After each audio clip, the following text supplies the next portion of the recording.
Bonjour Maud Bréjon. Bonjour.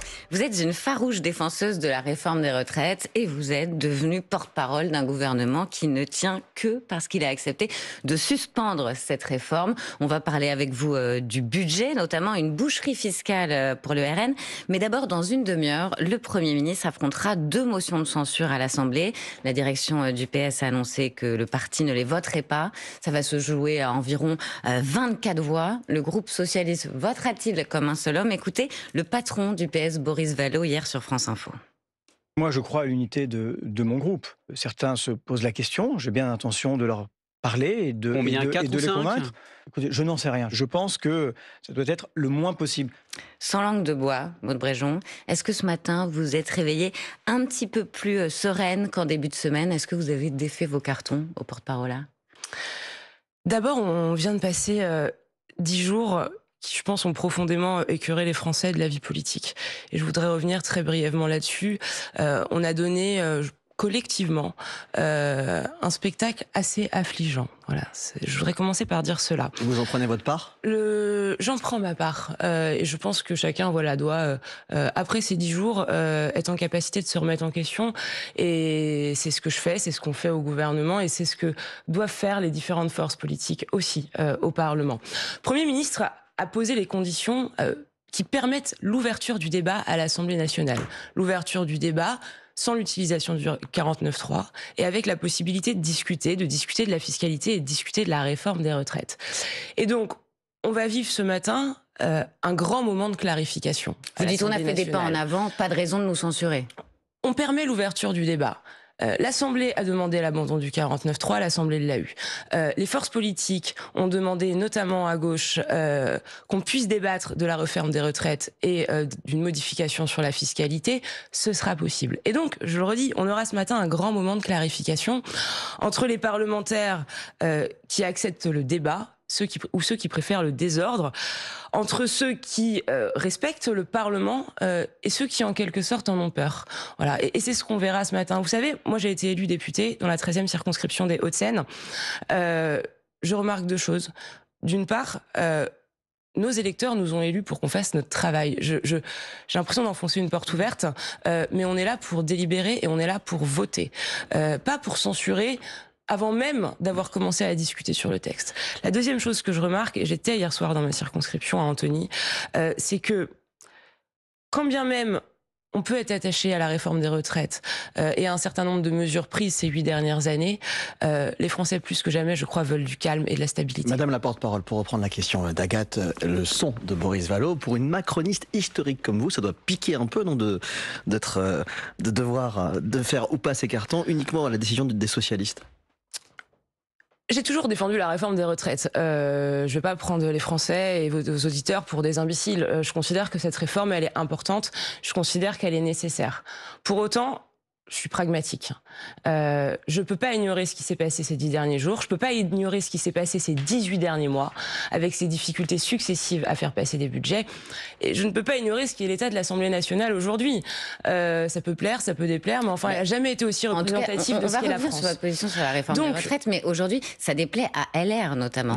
Vous avez vu que Bruno Retailleau, juste après la déclaration de politique générale du Premier ministre, a dit que ce gouvernement était l'otage des socialistes. Les LR, c'est fini? Ils ne vous soutiennent plus? Moi, je remarque qu'une très très large majorité des députés les Républicains ne voteront pas la censure ce matin. Donc les LR sont divisés, c'est ça? J'ai entendu Laurent Wauquiez, avec qui j'ai bien des désaccords, appeler à la responsabilité de son groupe parlementaire. Et donc, on aura des désaccords à la fin sur ce budget. Enfin, chacun voit bien que cette assemblée, elle est morcelée. Même Horizon a émis des critiques. Mais on aura des désaccords dans le débat. Et à titre personnel, ça ne me fait pas plaisir de revenir sur la réforme des retraites. Oui, parce qu'il y a quelques jours, Maud Bréjon, vous étiez députée il y a quelques jours. Aujourd'hui, vous êtes porte-parole du gouvernement.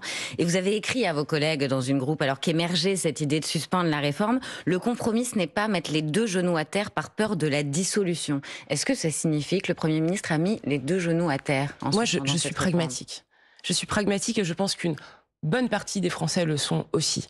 Aujourd'hui, on a un choix. On a un choix entre accepter de faire des concessions, des compromis, et on appelle les autres au compromis, mais il faut qu'on soit aussi en capacité d'en faire nous-mêmes. Mais pourquoi vous avez dit c'est ce qu'a fait le Premier ministre sur TF1, vous disiez que ce serait dramatique. La suspension de la réforme de retraite serait absolument dramatique pour les générations futures et pour le système de répartition. Est-ce que c'est toujours absolument dramatique aujourd'hui? Ma position sur la réforme des retraites, elle est connue. La position du Premier ministre, elle est connue. La position des différents membres du gouvernement, en tout cas de ceux qui viennent de ma famille politique, elle est connue. Mais on a une situation parlementaire qui aujourd'hui s'impose à nous. Vous voulez dire que c'est moins grave de suspendre la réforme que d'aller vers la crise, c'est ça? La censure du gouvernement Barnier, Agathe Lambray, elle a coûté 12 milliards d'euros. 12 milliards d'euros. Et je remarque, c'est assez contre-intuitif, mais qu'après l'annonce du Premier ministre sur l'ouverture d'un débat sur la suspension de la réforme des retraites, suspension qui ne vaut pas abrogation, je le précise, le taux d'emprunt à 10 ans de la France a légèrement diminué. Qu'est-ce que ça veut dire? Ça veut dire que ceux qui nous prêtent privilégient deux choses. D'abord, notre capacité à avoir un budget au 31 décembre et d'autre part, notre capacité à maintenir un paysage politique stable. Deuxième chose, je vois les enquêtes d'opinion. Alors, ça ne fait pas tout, mais c'est pas inintéressant de les regarder parfois quand même. 2/3 des Français sont favorables à cette suspension et environ 60% des sympathisants de Renaissance et des sympathisants, les Républicains, le sont aussi. Pourquoi? Parce que je pense qu'en réalité, les Français sont souvent plus raisonnables qu'une partie de leurs responsables politiques. Sur la boucle de messages des députés macronistes que citait Agathe à l'instant, vous avez également eu ces fausses questions. Est-ce à nous, je vous cite, de dilapider notre propre héritage? Est-ce à nous de pousser à l'annulation de la seule réforme structurelle que nous avons portée devant les électeurs en 2022? C'est vous qui avez écrit ça. Maintenant que les réformes est suspendues, qu'est-ce qui restera du mandat du président Macron de cette décennie? C'est la grande question de savoir ce qui restera du macronisme. Moi, je pense qu'il restera au moins 3 choses. Je pense que d'abord, il restera la grande réussite de la politique de l'offre, qui ne se résume pas à la réforme des retraites, mais qui a fait largement baisser le chômage. On parle plus du chômage aujourd'hui, et c'est une bonne chose. C'est en grande partie grâce au président de la République. Je pense qu'il restera tout le travail qu'il a mené sur l'Union européenne. Emmanuel Macron a été la locomotive de l'Union européenne ces 8 dernières années. Et ça, c'est à mon avis un héritage qui restera. Et ensuite, d'une façon plus politique, cette capacité qu'il a amenée, qu'il a parfois imposée dans le débat politique pour permettre aux uns et aux autres, quand bien même on a des différences, de travailler ensemble. Avec des débuts glorieux, mais une fin crépusculaire. La fin du président est crépusculaire. C'est très, très, très compliqué pour lui. On se demande s'il ne va pas devoir dissoudre, voire démissionner plus tôt pour écouter Édouard Philippe. Bien sûr que c'est difficile. Mais au bout de 8 ans, c'est difficile. Le pouvoir, ça use. On n'a pas fait tout parfaitement pendant 8 ans et je pense qu'il faut être en capacité de le dire. Il y a de très bonnes choses qui ont été faites. Encore une fois, la politique de l'offre, la baisse du chômage, la baisse du chômage des jeunes, c'est pas rien. C'est absolument structurant. Et en même temps, il y a des désaccords, il y a des colères qui ne touchent pas uniquement la France. On voit la montée du populisme, elle ne s'est pas arrêtée à nos frontières. Vous vous définissez comme macroniste aujourd'hui encore? Oui. Oui, mais vous savez, moi, je travaillais chez Agathe Lambray. Il n'y en a vraiment plus beaucoup. Oui, écoutez, je travaillais chez EDF. J'étais dans le nucléaire. Je suis arrivée un dimanche matin sur un marché en 2016 pour tracter pour Emmanuel Macron. Je suis devenue responsable de mon petit comité local à Levallois-Perret. J'ai pris des responsabilités dans mon département. Je suis allée au municipal. Je suis devenue députée. J'ai été porte-parole de son parti. Et donc j'arriverai aujourd'hui, 8 ans après, en vous disant non, en fait, tout ça, ça n'a pas existé. Et puis surtout, oubliez ce que j'ai fait. Vous qui travaillez dans le nucléaire, est-ce qu'il n'est pas devenu un petit peu radioactif, Emmanuel Macron? Il faut pas prendre les Français pour des imbéciles. On sait d'où l'on vient. Moi, j'ai de la gratitude envers le président de la République. Vous savez, la loyauté, c'est l'inverse de la traîtrise. Je pense que les Français n'aiment pas les traîtres. Et ça ne signifie pas qu'on n'a pas la capacité de se remettre en question sur certaines décisions. Qui sont les traîtres? Vous visez Édouard Philippe, Gabriel Attal? Je vise personne.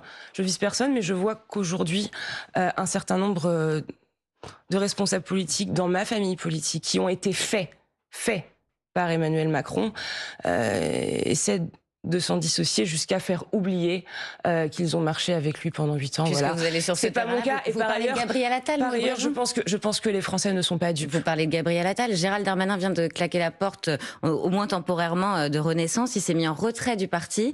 Il dit, quels que soient les désaccords avec le président, ils ne peuvent être exprimés publiquement par le mouvement qu'il a lui-même fondé. Il vise explicitement Gabriel Attal, désormais président du parti Renaissance. Il fustige les aventures individuelles et prématurées. Vous êtes sur la ligne Darmanin, donc Gabriel Attal est dans une aventure individuelle et prématurée? Je pense qu'en tout cas, Gérald Darmanin a raison quand il dit, qu'en tirant publiquement sur le président de la République, on se met une balle dans le pied. Voilà.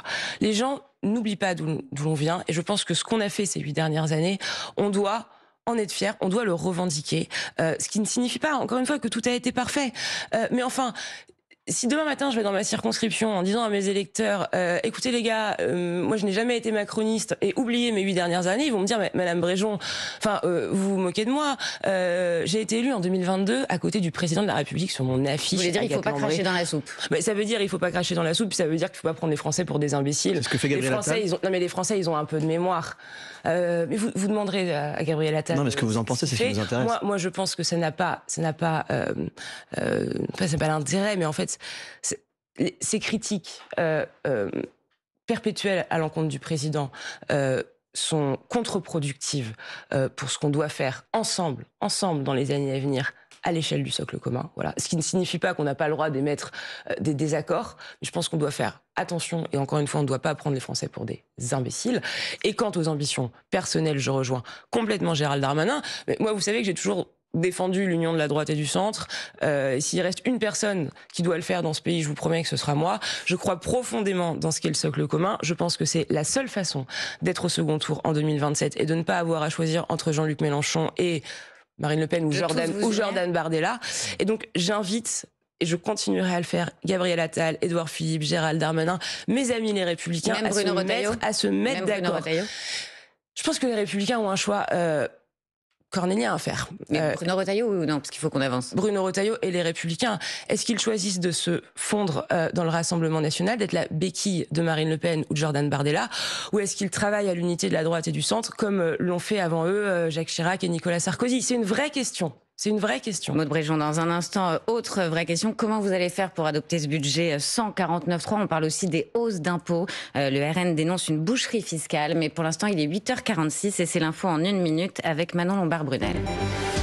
Les votes seront serrés à l'Assemblée nationale. Les députés examineront à partir de 9h, dans moins d'un quart d'heure, les 2 motions de censure déposées contre le gouvernement, le Cornu 2. Sauf surprise, elles ne seront pas adoptées. Ça devrait se jouer à une vingtaine de voix près. Celle du PS qui appelle à ne pas censurer, mais des frondeurs menacent quand même de ne pas suivre la consigne du parti. À Gaza, Israël confirme ce matin l'identification des corps des 2 otages israéliens restitués hier par le Hamas. Le ministre de la Défense israélien qui a menacé de reprendre ses bombardements. Si le mouvement islamiste ne rend pas toutes les dépouilles, ce sera fait. Le Hamas entend honorer l'accord, assurent plusieurs hauts responsables américains. La dermatose nodulaire continue de gagner du terrain en France. Pour la première fois, 3 foyers ont été détectés hier dans les Pyrénées-Orientales. La vaccination est désormais obligatoire dans l'ensemble du département. Et puis en cyclisme, c'est la fin d'une histoire qui aura duré 20 ans. L'équipe Arkea BNB Hotel n'a pas déposé de demande de licence pour la saison prochaine. Les 2 partenaires de l'équipe ont décidé de ne pas poursuivre l'aventure faute de repreneur. Elle devra donc mettre la clé sous la porte en fin d'année. France Info. Le 8-30 France Info. Agathe Landray, Paul Larouturou. Avec Maud Bréjon, porte-parole du gouvernement. Bon, peut-être que vous avez échappé à la censure, mais le plus dur commence vraiment maintenant, Paul. Exactement, Agathe. On ne sait pas encore si les 2 motions de censure vont passer ou pas aujourd'hui, mais effectivement, le Premier ministre a renoncé au fameux article 49 alinéa 3. Aujourd'hui, vous n'avez aucune certitude que ce pari aboutisse. Comment vous allez faire? Vous allez gouverner à la calculette, amendement par amendement? On va discuter et débattre amendement par amendement. Au fond, on en revient à ce qui est le fonctionnement, normal du Parlement. On l'avait oublié avec vous. Chacun va poser des amendements, le gouvernement le fera aussi, nous défendrons nos positions, on ne laissera pas le Parlement décider sans s'exprimer, mais ensuite le Parlement votera. C'est un changement de méthode et une rupture absolument majeure. Moi, je vous le disais que j'ai été élu député en 2022, je n'ai jamais voté un budget. Je n'ai jamais voté un budget. C'est la première prérogative des députés. Mais la faute à qui? C'est vous qui avez choisi ça. Je n'ai jamais voté un budget. Et donc aujourd'hui, effectivement, c'est une forme de pari.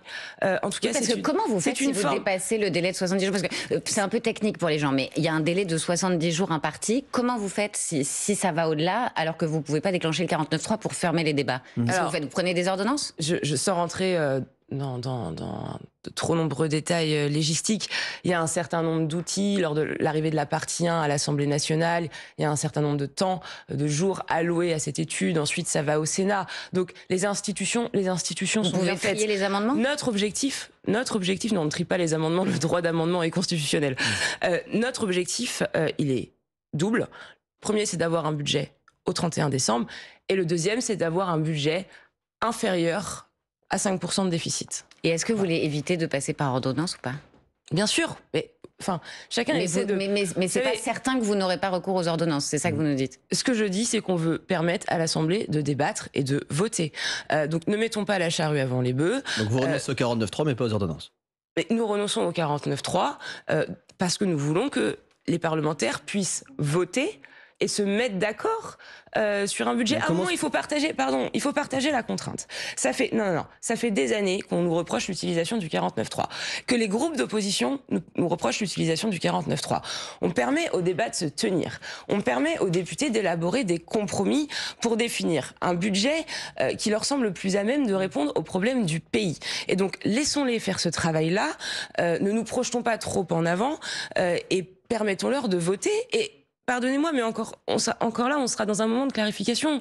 Chacun verra qui vote quoi et comment les uns et les autres se positionnent. Pour l'instant, c'est pas très bien parti. Votre projet de budget, c'est une mise de départ, donc il pourra être amendé. 30 milliards d'euros d'économies. Et ce qu'il en ressort, c'est beaucoup de hausses d'impôts.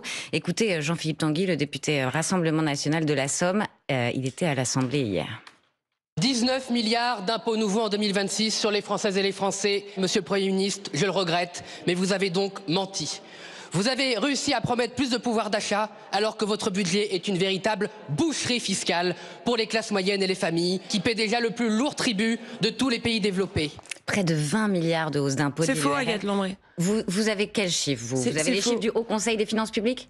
14 milliards d'euros ? C'est 14 milliards d'euros. C'est déjà beaucoup. Et pardonnez-moi, mais pardonnez-moi, parce que, écoutez Jean-Philippe Tanguy, on croit qu'on va aller taxer 19 milliards d'euros sur les classes moyennes et les classes populaires. Justement, c'est ma question. Qui va payer ces 14 milliards de hausse selon vous ? Qui va les payer ? C'est un budget qui demande des efforts.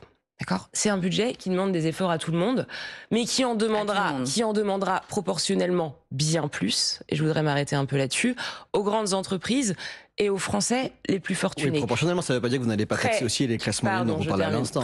C'est important de le dire, près de 7 milliards d'euros, parce qu'on parle beaucoup de justice fiscale et on nous demande d'avancer dans ce sens-là. Donc je vais en dire un mot ce matin. Combien sur les plus riches, combien sur les classes moyennes ? 7 milliards d'euros seront demandés aux Français les plus fortunés, avec une contribution exceptionnelle qui touche 20 000 foyers, et aux plus grandes entreprises... Qui n'est pas la taxe Zuckman, qui est une autre taxe. Qui touche environ 440 entreprises, ce à quoi s'ajoute la fameuse taxe holding dont a parlé Amélie de Montchalin. Ça, c'est un peu moins de 7 milliards. Ensuite, moi, je veux pas mentir aux gens ce matin. Il y a des mesures qui sont... Donc il y a 7 milliards sur les plus riches, il y a des mesures qui sont difficiles dans le budget et qui sont des mesures d'économie. L'année blanche, j'en parle de moi-même encore une fois parce que je pense qu'on doit la transparence. Ça n'augmente pas avec l'inflation. L'année blanche, nous n'enlevons rien aux gens, mais les prestations sociales, notamment, n'augmentent pas avec l'inflation. Et ça touche les classes moyennes et populaires. Le barème de l'impôt sur le revenu est gelé dans le cadre d'une année blanche. Et la conséquence, c'est que 200 000 foyers fiscaux qui ne gagnaient pas assez pour payer des impôts vont devoir en payer. 200 000 foyers fiscaux. Est-ce qu'il faut corriger ce point ou vous l'assumez ? On sera ouvert au débat. L'année blanche... Vous êtes prêt à le corriger dans le débat de départ, la mise de départ, si je puis dire, c'est l'année blanche. Maintenant, on discutera. Cette année blanche, elle rapporte 6 milliards d'euros. Si vous me demandez est-ce qu'on sera vigilant et évidemment ouvert à la discussion pour protéger les Français dont vous venez de parler, les plus précaires, les plus modestes, la réponse est évidemment oui. Par exemple, indexer sur l'inflation la première tranche de l'impôt sur le revenu pour éviter que les moins riches... On pourra évidemment en discuter. Et c'est la même chose on parlera peut-être après des franchises médicales. Les franchises médicales, exactement. Les boîtes de médicaments qui vont passer de 1 à 2 euros. Ça veut dire que quand on achètera une boîte de Doliprane, on paiera quasiment toute sa poche. Alors, d'abord, vous dire que le budget de l'assurance maladie, il va augmenter l'année prochaine de 5 milliards d'euros. Donc, je ne voudrais pas qu'on pense ce matin que c'est un budget de régression sociale. C'est tout l'inverse. Il y aura une augmentation de 5 milliards d'euros, ce qui permettra, par exemple, de ne fermer aucun hôpital l'année prochaine. Et ça, c'est important. Ensuite, sur les franchises médicales... Vous êtes certain que vous aurez la majorité pour la faire voter, ça ? Parce que politiquement, c'est compliqué. On discutera. on discutera. Mais vous savez, à un moment, si on veut faire des économies, il va falloir qu'on partage la contrainte parce que on parle beaucoup de fiscalité, de réforme des retraites depuis quelques jours, mais le déficit, il est toujours présent. Et je voudrais revenir, mais sur les franchises médicales parce que je pense que c'est quelque chose qui intéresse les gens.